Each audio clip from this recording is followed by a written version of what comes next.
for tuning in to Restorative Practices Made Simple. Of course, the first 12 series was all about restorative practices, community building circles. We talked about Tier 2, Tier 3, Fidelity Continuum Scale, and we talked about parent training. Actually, it was called Families as Partners in Restorative Practices. This is a brand new series designed exactly and especially to speak to families as it relates to restorative practices. We wanted to start this series because after we did a couple of things, a few trainings we've had before with teachers, they always ask, well, how can we get the parents involved? So I said, okay, let me think about that. And so we came up with this new series called Families as Partners, Restorative Practices Made Simple, Families as Partners. Our first series today will be with Jake Shirley. Jake is going to share with us his story. His story is about after-school professional development. So, Series 1, here we go.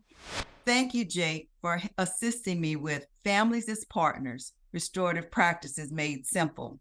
And your series today is called After-School Professional Development. What a great title. So I wonder why you called it that. And so can you tell our viewers and listeners about what it was that made this after-school professional development special? How did you think of that? Sure. I was working in Athens ISD out in East Texas, and we really had an issue where we needed to get some discipline under control so that students could learn in our classrooms. We started implementing restorative practices in a few of our grade levels and experienced wild success. But we realized that we were having a difficult time with students having to code switch between going home and having maybe different expectations, different language used at home versus at school.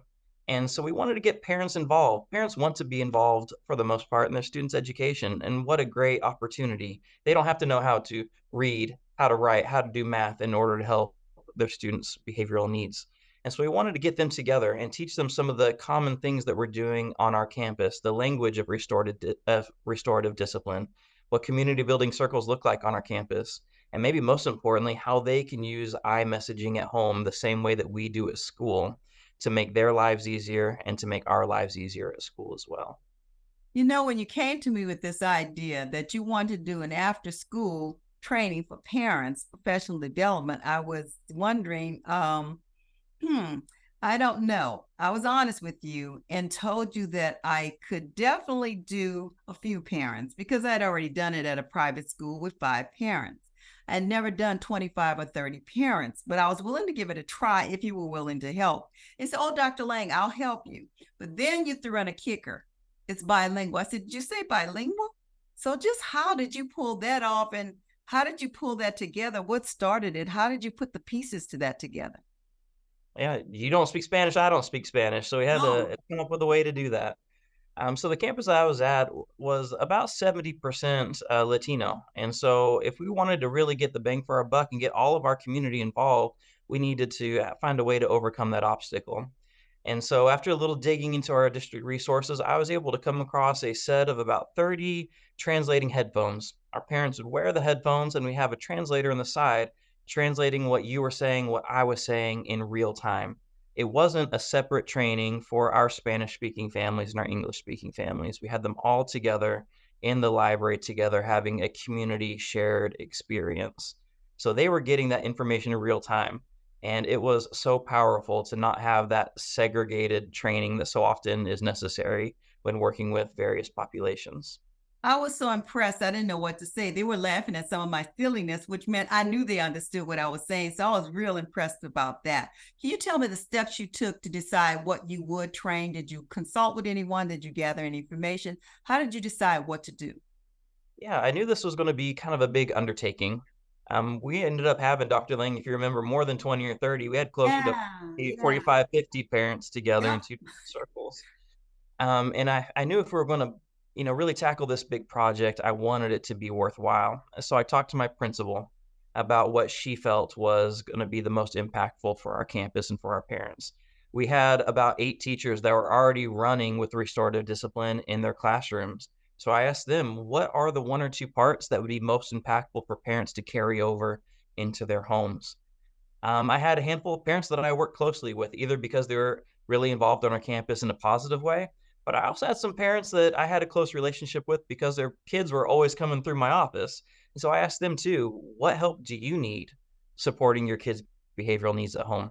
And so I took all of those things, I picked those one or two items that were recurring themes across all of our stakeholders. That ended up being our parents need to see what community building circles look like in our classrooms. Parents want to know that their kids have a voice.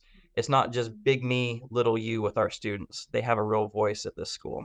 And two, we needed to give our parents a tool that they could use. And that came in the form of iMessaging so that they could use the same redirection at home that we use at school.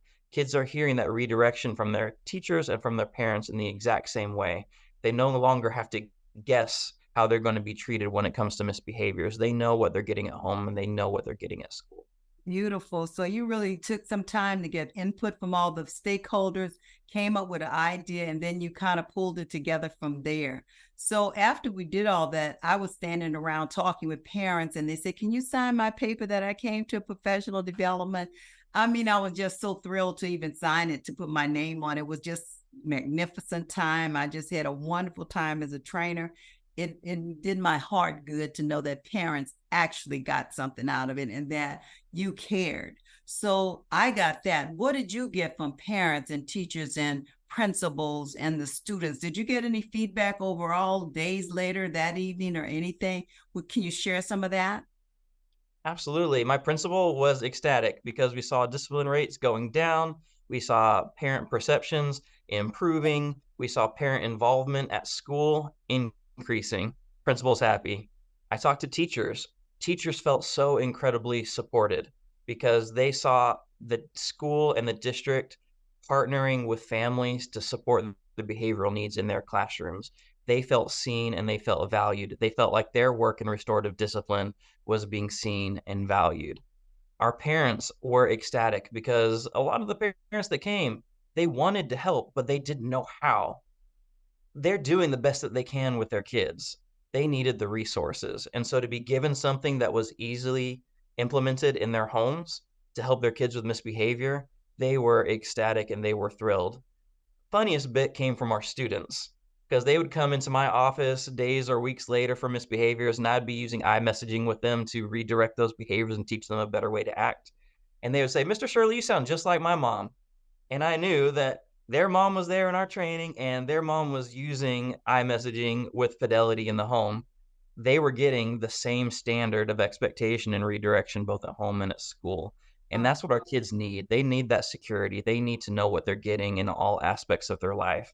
We kind of closed that loop for them, and it was incredibly valuable. I think so too. It was wonderful. And out of all of that, you ended up making a short video on iMessaging during the COVID. And we actually still use it in our training today on how iMessages change the lives of students if you use them well and regularly. So not only that, that's a testament to the work we have been doing in the restorative practices world, that it not only lasts, it lasts forever. And anybody could use it, particularly because the parents need help. This was a great tool. The video was a great tool. Your parent professional development was a great tool. It was just an awesome evening, and the outcome was great. And then the video on top of that was just, oh my God, I really loved it. Jake, you have done a phenomenal job. I am so proud of the work that you're doing in the field. I really am. But can you leave our listeners and viewers a little bit of nuggets about maybe 2 or 3 tips, some takeaways? What would you give them as a takeaway that they can use? Or One of the most common complaints or issues that I hear from my fellow administrators is that parents aren't helping with discipline. They're not involved with discipline. I would push back and say, parents want to be involved. They're running out of ideas just like you are. So give them those tools. You don't have to do it the same way that we did. There are so many ways that you can arm your parents with these tools, but it is up to you to close that gap. You know what restorative discipline is. Parents don't. They're not going to get it unless you bring it to them. So take that time, figure out, get to know what your community is, what their needs are, and plan some bite-sized PD for them. Take that leap of faith. Trust that the process is going to work. Trust that your parents are going to buy into it if you provide them the tools. Just do Oh it. boy, yeah, I love it. I love it. I love it. I do. Thank you so much for Jake for being here. I really appreciate it. Again, your time is valuable and it's well spent when you can share stories like that so other administrators, educators can hear the success stories and perhaps even try some of the things that you've done at your schools to make a difference. Thank you so much. Join us in Series 2 when we speak with Jennifer McCready, Families as Partners, Series 2, Family Connections. See you then.